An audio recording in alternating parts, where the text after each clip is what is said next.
Coucou, aujourd'hui je te présente ce petit bijou, le tarot Chibi illustré par Yoai, édité aux éditions First, que je remercie profondément pour cet envoi et pour leur confiance.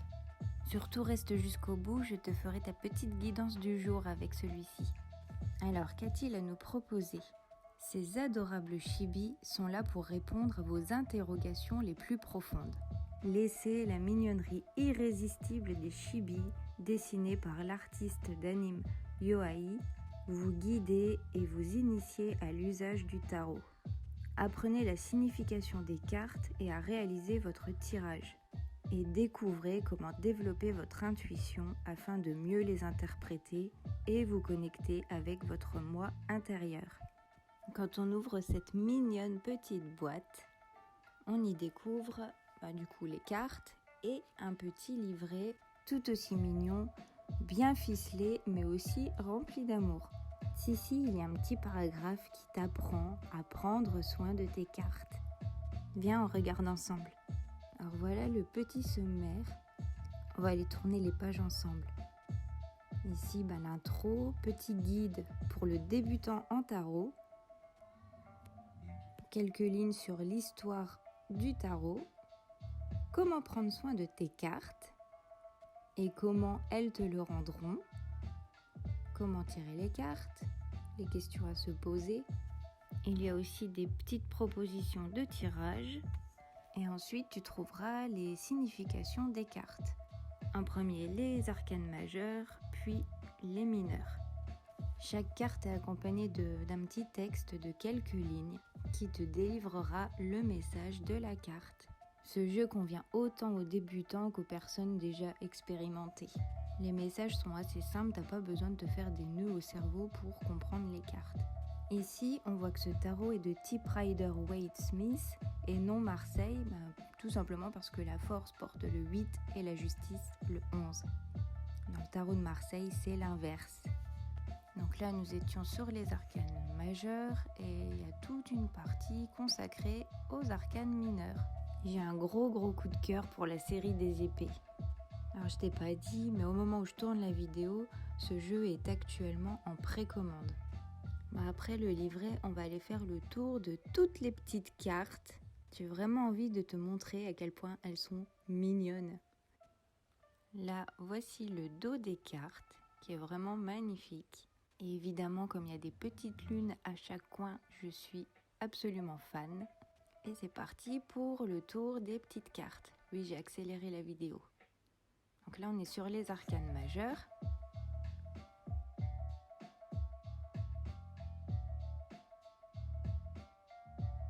Là, on entame la série des bâtons, liés à l'élément feu, donc l'énergie, la créativité, la passion.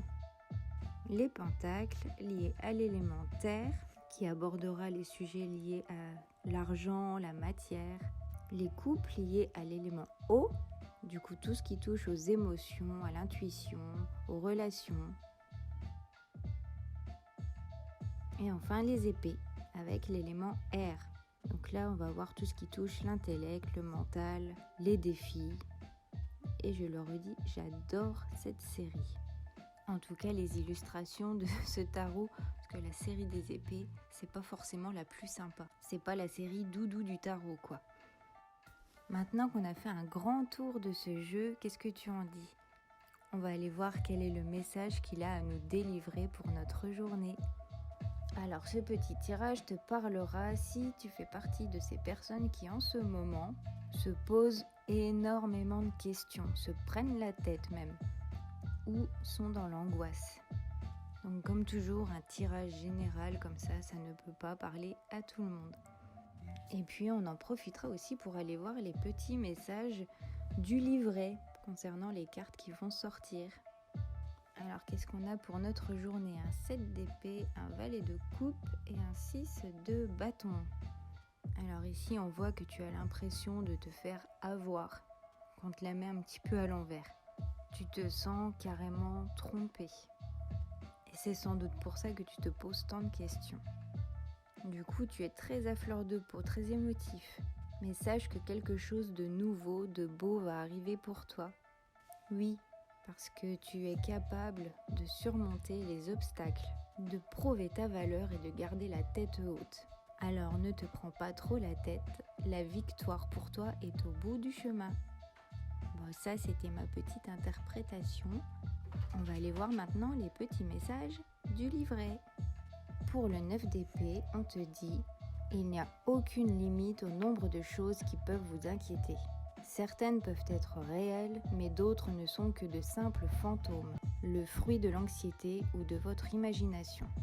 Distinguez le réel et l'imaginaire. » Le 7 d'épée te dit « L'honnêteté est toujours la meilleure politique, sauf dans certains cas. Parfois, faire profil bas est la meilleure option. Mais tout le monde ne sera pas de cet avis, soyez prêts à assumer les conséquences. » Le valet de coupe, lui, te dit que l'inspiration est comme un éclair. Elle est seulement moins dangereuse en général. Elle ne peut être préméditée, vos cheveux se dressent et ensuite, vous pourriez envisager les choses différemment. Et enfin, avec le 6 de bâton, on te dit que les choses ne sont pas parfaites, mais vous avez su mobiliser vos compétences et atteindre votre objectif. Le moment est venu de savourer votre succès. Voilà, alors j'espère que cette petite présentation t'aura plu, que le message t'aura parlé. Et n'hésite pas à me dire en commentaire si toi aussi tu le trouves beaucoup trop mignon, beaucoup trop magique, ce petit tarot chibi. Voilà pour moi, je te laisse en compagnie de quelques-unes de mes cartes coup de cœur et te souhaite une très très belle journée, t'embrasse très fort et je tiens encore à remercier les éditions First et Sarah tout particulièrement pour leur confiance. Je te dis à tout bientôt, prends soin de toi et en attendant je te fais de gros bisous.